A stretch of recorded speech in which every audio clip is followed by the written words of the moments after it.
ఈరోజు వచ్చేసరికి జేఎన్‌టీహెచ్‌లో ఉన్న స్టూడెంట్స్‌కైతేనేమి, ఫ్యాకల్టీకైతేనేమి, ఇక అడ్మినిస్ట్రేషన్ ఎవరైతే ఉంటారో వాళ్ళందరికైతేనేమి మంచి షాక్ తగిలిందనమాట.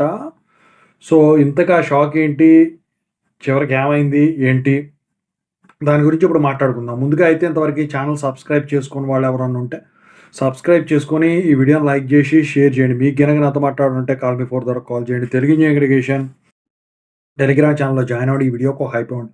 ఇక టాపిక్‌లో వెడితే ఏంటంటే వదంతులు నమ్మవద్దు అని జెప్పేసి చాలామంది చాలా చోట్ల చెప్తా ఉంటారు. అయినా కూడా భయం అనేది పోకుండా ఉంటది. ఎందుకైనా మంచిది అన్న ఒక్క వర్డు, ఒక ఆలోచన ఎప్పుడూ కూడా మనల్ని అప్రమత్తం చేస్తా ఉంటది. దానికి గల కారణం ఏంటంటే ఈరోజొచ్చేసరికి జేఎన్‌టీహెచ్ వెబ్‌సైట్‌కి కొంతమంది అజ్ఞాత వ్యక్తులొచ్చేసరికి బాంబు కలకలం సృష్టించారన్నమాట మెయిల్స్ ద్వారా.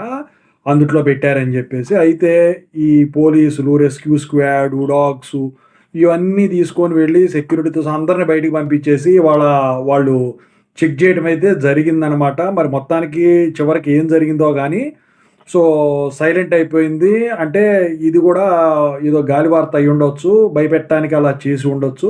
మొత్తానికైతే స్టూడెంట్స్‌కైనా, అడ్మినిస్ట్రేషన్‌కైనా, స్టాఫ్‌కైనా, సెక్యూరిటీకైనా మంచి షాకే తగిలిందని జెప్పేసి అనుకోవాలి ఈరోజు.